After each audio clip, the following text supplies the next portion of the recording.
Welcome back to RTN Tonight, Glassboro's favorite mid-afternoon late-night talk show. I'm Gabriel Furman. And I'm Allison Angeles. We've got a great show today, so let's get started with the news. Chug, a daring goat, turned his escapade under a Kansas City bridge into a headline-grabbing adventure. His high-flying antics had firefighters and animal control on their toes, with a rope mishap that left him hanging, quite literally, from the edge. Luckily, after a rocky fall and a dose of veterinary care, Chug emerged unscathed, much to everyone's amazement. But the real twist? Chug might just be a runaway goat who's about to reunite with his original owners thanks to his newfound fame. It seems Chug has a knack for making headlines and escaping fences, earning him the nickname Houdini with Hooves. Let's hope this next adventure involves fewer bridges and more peaceful pastures. In a side quest straight out of a tale, an Australian man took the largest pumpkin grown in the country this year and turned it into a canoe that he paddled down the Tumut River. So the nearly 900-pound pumpkin, named Turnmound in honor of Game of Thrones character Turnmound Giantsbane, was grown by Mark Peacock and scored the blue ribbon at the Royal Easter Show. Farquharson asked Peacock if he could have the pumpkin before it became feed for farm animals. Then he hollowed it and turned it into a boat that he christened Cinderella and paddled it for a mile down the Tumut River with 1,000 spectators following from ashore. Farquharson said that this is his only real motive for the stunt, to have people smile. Farquharson earned the nickname Popeye and the Pumpkin Man from locals. The pumpkin will now go on to serve its original purpose, feeding Peacock's cattle. Real squash of a tale. Aren't you glad it was a good time? In Lopburi, Thailand, the long-standing feud between humans and mischievous monkeys has reached a tipping point. These furry troublemakers have been causing chaos from food theft to motorcycle ambushes, leaving locals and tourists alike scratching their heads and sometimes nursing injuries. Now, Thai wildlife officials are unleashing their master plan, Operation Monkey Roundup. They're corralling 2,500 of these urban simians into massive enclosures, essentially putting them into a monkey timeout. It's like the world's weirdest game of hide and seek, but don't worry, not all monkeys will be locked away. Some lucky ones will still roam the streets, hopefully on their best behavior. It's a bit like trying to tame a wild circus, only with less clown makeup and more bananas. Despite the chaos, officials are optimistic that this plan will finally bring peace to Lopburi. Let's just hope that monkeys don't outsmart their captors and turn the enclosures into their own version of Planet of the Apes. And after all, who wants to deal with a bunch of rebellious monkeys with a bone to pick? In an unusual cutting-edge show of his skill, an Idaho man balanced a running lawnmower on his chin for 9 minutes and 17 seconds to break a Guinness World Record. David Rush, who is on a quest to hold the most concurrent Guinness World Record titles, previously attempted the record for about 4 years. So how do you possibly train for this? Still, his time of 3 minutes, 52 seconds was disqualified because his lawnmower did not have a bag on it. The record was increased to 7 minutes, 2 seconds by fellow serial record breaker Ashruta Furman. Rush finished and bagged the record with this attempt at 9 minutes, 17 seconds, short of his goal of 10 minutes, but enough to take a title. So the record brought Rush's total concurrent titles to 165, bringing him closer to overtaking Silvio Saba, who currently holds 180 titles. Looks like he's mowing the competition away. So I guess the grass won't be greener on the other side for too long. In a surprising move, the Russian Republic has dictated a new tempo for its music scene, mandating that all tunes must fall within the range of 80 to 116 beats per minute. This decree, aimed at aligning music with the Chechen mentality, has left some artists scrambling to adjust their compositions to the new rhythm. It's like they've hit the pause button on fast-paced tunes and slowed down the music marathon to a leisurely stroll. You might say they're orchestrating a musical marathon with the finish line set at Chechen-friendly tempo. Chechen leader Ramzan Kadyrov seems determined to lead the beat for his republic, ensuring that melodies resonate with the local culture. It's a bit like music matchmaking, finding perfect harmony between tradition and tempo. And for those artists who can't quite hit the right tempo, well, they've been given until June 1st to fine-tune their compositions or risk being left out of public performance playlists. It's like a musical makeover deadline with Chechen culture as the ultimate judge. So, while the music may be slowing down in Chechnya, let's hope that creativity keeps flowing the perfect Chechen way. After all, in the world of music, timing is everything. A passenger has been fined for urinating in a cup during a delay in deplaning after landing at Sydney Airport. The incident, after a 3-hour Air New Zealand flight from Auckland, occurred last December, and a Sydney court fined the 53-year-old man $600. So for offensive behavior in February, said officials on Friday. The incident only came to public attention on Friday when New Zealand news website Stuff reported that a passenger in the same row, identified only as Holly, said that she reported the behavior to the air crew. She said that her and her 15-year-old daughter were sitting on the aisle in the middle seats, and then a man by the window seat, whose name has not been released, was urinating in a cup. Holly said the plane had only been on the tarmac for about 20 minutes and waiting for a terminal gate to be allocated when she heard the unmistakable sound of a passenger urinating in a cup. How do you possibly publicly do that? She said that this man was obviously quite drunk and spilled urine on a flight attendant as he left the plane. I don't know about you, but I'd be pretty pissed off. The mishap with the attendant wasn't a crime, although it should have been, just peeing in a cup. Air New Zealand said that it does not comment on individual incidents, but it bans between 5 and 10 customers each month for disruptive behavior, including intoxication. The Loch Ness Center is gearing up for another attempt to unravel the mystery of the legendary creature said to lurk in the depths of the Loch Ness. Last year's search yielded tantalizing results, with underwater noises and potential sightings keeping hopes high for this year's expedition. In a surprising move, they're reaching out to NASA for assistance, hoping to tap into their expertise in advanced imaging technology. Who knew that NASA's mission to Scope extended from space exploration to cryptid hunting? Perhaps they'll find Nessie hiding in a crater on the moon. Now, volunteers are primed and ready to scan the surface for any signs of the elusive creature, armed with the latest briefing on what to look out for. And for those unable to join the in-person, live cameras provided a front row seat to the action, perfect for enthusiasts who prefer to hunt from the comfort of their home. But it's not all serious business. The expedition includes screenings of the Loch Ness documentaries and engaging Q&A questions with experts. Who knew monster hunting could be so educational and entertaining? With Loch Ness being Scotland's second deepest loch and containing more fresh water than all the lakes in England and Wales combined, there are plenty of rooms for speculation and excitement. Whether they'll find Nessie or not, one thing's for sure: the hunt for the Loch Ness monster continues to capture imaginations around the world. Who knows? Maybe Nessie may be practicing her backstroke this whole time. Well, this story stinks. No, literally. Stinks. Visitors to Casa Grande Ruins National Monument in South Central Arizona might not be able to use the attraction's picnic area until May. Monument officials announced Wednesday that the picnic area will be closed from March 28th through April 30th due to the density of an invasive and noxious winter weed called stinknet that can grow more than 2 feet tall. This weed has a turpentine-like odor, but can also cause serious breathing problems as well as severe skin rashes. Stinknet has a bright yellow blossom and a narrow green stem. The blossoms are round and similar to the shape of golf balls, right down to the dimpled pattern. I guess you could say that they're getting to the root of the problem. And monument officials are asking visitors not to walk near or step on the flowering weed to avoid spreading it. They said that the Casa Grande Ruins team is working on a solution that will get picnic area reopened as soon as possible, but they said that it may take up till May 1st. The monument preserves a group of structures built by the Hohokam tribe more than 700 years ago. I hope this problem gets solved soon so visitors can have a monumentally great time. When we come back, Allison here will interview the secretary of United Latino Associations Club. You would not want to miss that.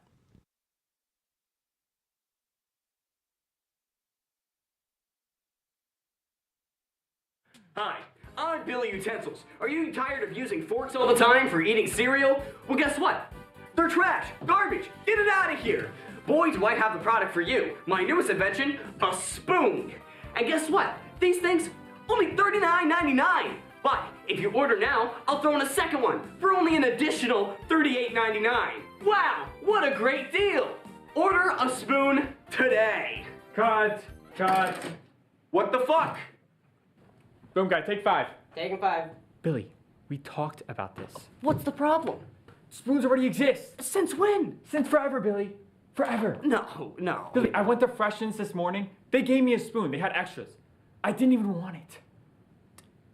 So you're telling me that not only do forks exist, But spoons do Yes, too? Billy, spoons and forks have existed forever.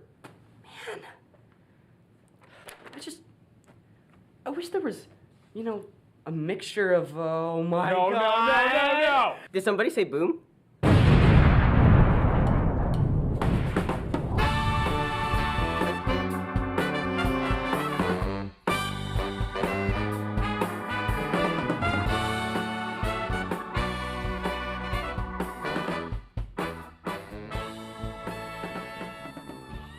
Welcome back to RTN Tonight. I'm joined by the Secretary for Rowan United Latinos Association, Lexi Perez Nava. Lexi, welcome to the show. Hi. How are you doing today? I'm doing good. How are you? You know, I'm joining in the warm weather. It is hot as all hell in the studio, guys. Let me tell you back home. How are you feeling right now? I'm sure the heat's probably getting to you a little bit. I'm excited. I'm excited to be here. Yeah. Yeah. Gabe over there, I know, has brought you over, so I'm sure you and her are great friends. But, sorry, what is the United Latinos Association, and what do you guys do? The United Latino Association is a club here at Rowan, and we just spread and celebrate the Latin culture. It's a safe space for all Latinos and people to just come and learn about our culture, heritage. What is the day in the life of the Secretary of the Latinos Association? So our e-board, it consists of various members, but we kind of work together as a team. Me, as a secretary, I kind of work behind the scenes. I keep the structure of our org. I make the minutes and everything. Yeah, it's pretty fun. It's pretty easy when we're all working together. Gotcha, so, yeah. gotcha. We love collaboration on everything. Yeah. But what events do you guys hold, and do you have any coming up? We hold various general board events, which is just general meetings for our members, and they're very different. We have like dance nights, like arts and crafts nights, and we also hold fundraisers. We just had one yesterday, actually. It was our Aguas Frescas fundraiser. We sold out pretty good. And then we also do co-sponsorships with other orgs to kind of just spread into different cultures and heritage. Gotcha. Really fun. Well, I guess you mentioned it earlier, but would the club be open to doing anything else with any other clubs? Yeah, we do the co-sponsorships, and we also just started, this past weekend, we just had Cababayan, and we just started our Ritmo Caliente dance team. And so that was one of our biggest co-sponsors because we worked with RuPac and we did all the dance jazz stuff. I'm sure that was a lot of fun. Yeah, I saw it on Gabe's story. Y'all were killing it up on that stage, I'm not gonna lie. She did great. Yeah. Do you have anything else that you would like to promote? We have our last and final general body meeting this Thursday. More details on our Instagram at RowanUla_. But yeah, that's about it. It's our senior send-off. Really excited. And lastly, for the most important question of all time on this show, what is your favorite restaurant? My favorite restaurant? Your favorite restaurant of all time. Come on, Oh give it my to God, me. that's tricky. I was just talking about this with my roommate earlier. I'm gonna say hibachi. I'm gonna say Sakura. Is it by here or just like general? Just in general. I love Any hibachi. Hibachi's spot. a great spot. You know, we used to hear a lot of, what was it? I think Chili's at the start. When I started out this question, it was terrible. I'm glad we're getting better answers now. But thank you, Lexi, for coming on to the show. Make sure you guys follow the club's Instagram page at RowanULA. Sorry, let me re-say that. At RowanULA_. Stick around as Lexi will be thrown into the gauntlet of our classic game of RTN Tonight, No Cap.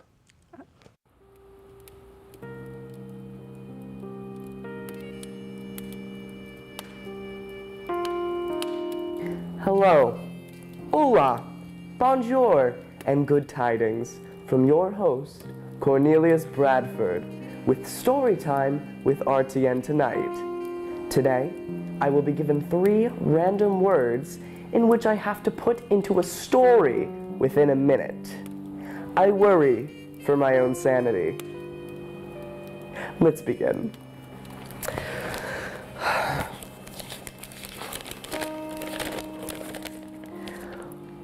Kevin, what? We have a wonderful story today. Oh boy. Okay, here we go.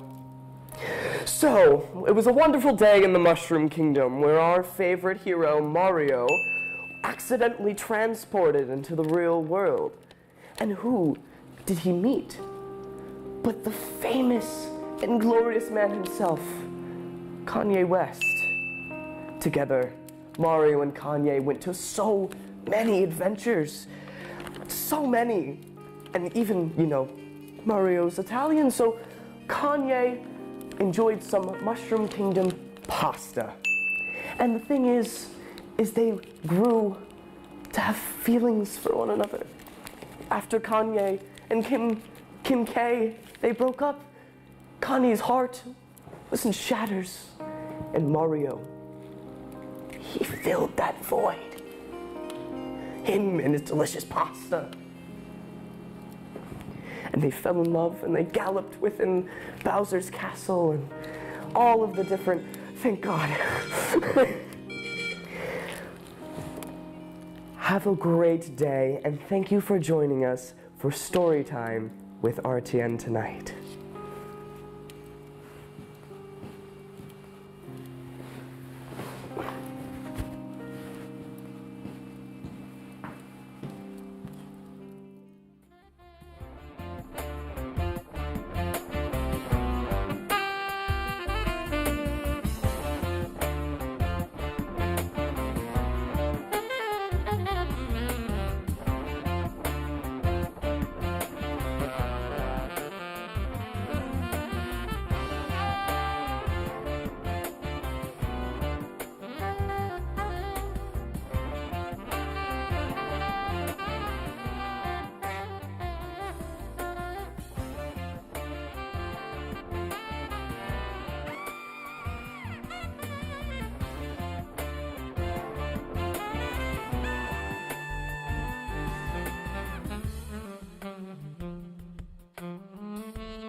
And welcome back to RTN Tonight. As you know, I'm Allison Angeles, and I'm joined here by our wonderful guest of the night, Lexi Perez Napa. So Lexi is now here to join me for RTN Tonight's game of No Cap.